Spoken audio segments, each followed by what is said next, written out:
Good morning, ladies and gentlemen. I hope you're doing well and welcome back again to Joe Stunner Boxing. I wanted to do a quick video on the issue of loyalty. Loyalty in boxing specifically, because this is a boxing channel. But the old promoter, Mickey Duff, very famous English promoter, once said, if you want loyalty, buy a dog. Okay, that's one view.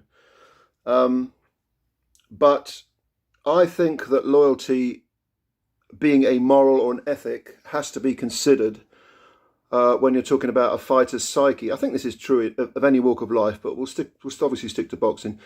It has to be considered, because if it is part of your ethical makeup, you can't just dismiss it.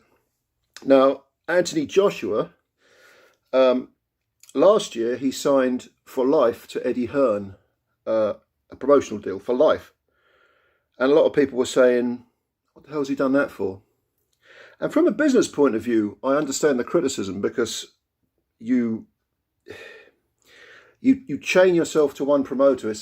What if that promoter can't produce? You're still legally bound to them. So why did Joshua do it? It doesn't really make much sense from a business point of view. Some people have said it's almost, like career suicide, which is perhaps an exaggeration, but I've heard people go, oh, I don't know why he's done that. Well, AJ is a perfect example of someone to whom loyalty seems to matter very, very much. And it seems to me that he is one of those people who has to feel comfortable in what he's doing. Now, that's not to say he needs to be in a comfort zone. A comfort zone is a different matter. Being in a comfort zone is generally speaking, a bad thing, because you need to be out of your comfort zone in order to learn. You need to make mistakes. You need to be challenged. You need to feel fear and all that sort of stuff. But when it comes to being comfortable in a moral and an ethical sense about what you're doing, it's very, very important. You have to feel good about it. You have to feel I'm doing something that's right, that's morally correct. So that, I think, is why AJ signed with Hearn, because Hearn was there at the start of his career. He's made tens of millions of pounds with Hearn. They've had an incredible career together.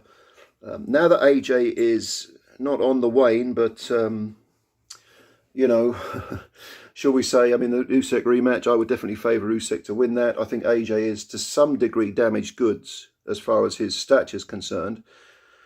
But, of course, he's trying to rebuild. And what did he do when he was looking for a new trainer? Well, he scoured the world. He went across North America, trying it out with all these different trainers.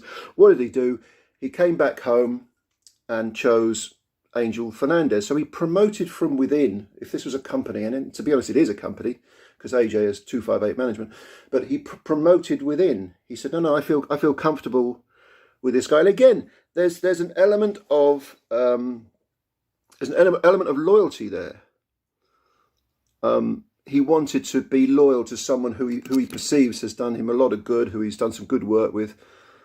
And I don't think that's necessarily a bad thing. I did raise my eyebrows when he mentioned that Angel Fernandez was going to be the replacement to Robert McCracken as head trainer, but I kind of get it. I do get it. I think, and again, depending on an individual's psyche, on their mentality, you can't say, you've got to understand the person in order to say whether something is right or wrong for them.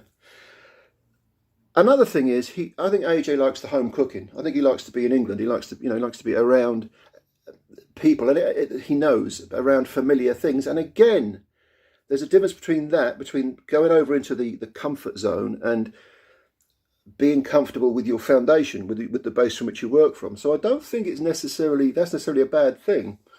He does need to challenge himself. He does need to learn new things. He needs to find his fistic identity. He needs to hone what he's already got, but also rediscover what initially got him to the status that he enjoyed, which is, I wouldn't say it's crumbling, but it's taken a bit of a battering with the 2 defeats. So I don't think AJ's made some bad decisions here.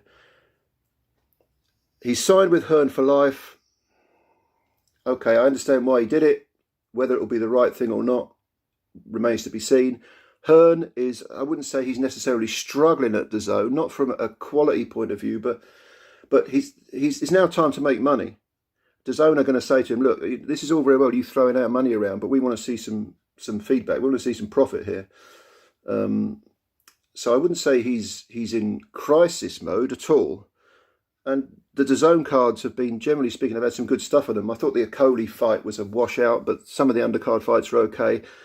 I thought that the incredible Conlon Wood fight, unbelievable fight, that had some good stuff on the undercard too. Sky, you know, the perception is that Sky are flying.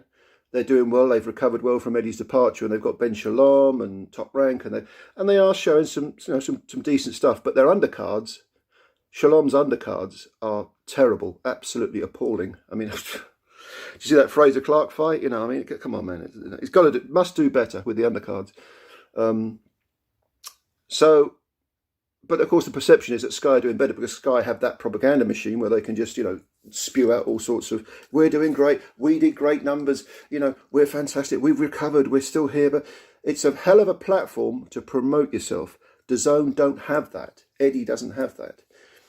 But anyway, I'm kind of digressing here. The subject originally was loyalty in boxing. And yeah, you know, I get it. I think AJ's made the right decisions as far as... so long as it doesn't fall over into the comfort zone. It's good to have a comfortable foundation that you truly believe in. But when you start to get too comfortable in what you're doing to the point where you're not learning anything, then I think it's a bad thing. But yeah, leave your thoughts below. Tell me what you think. Thanks for watching this video. As always, I appreciate your time. If you could hit the subscribe button, I'd really appreciate that. Hit the like button on the video. Yeah. Great stuff. Much love to all of you. I'm going to speak to you again sometime. Meanwhile, take care of yourselves. Be good. See you soon.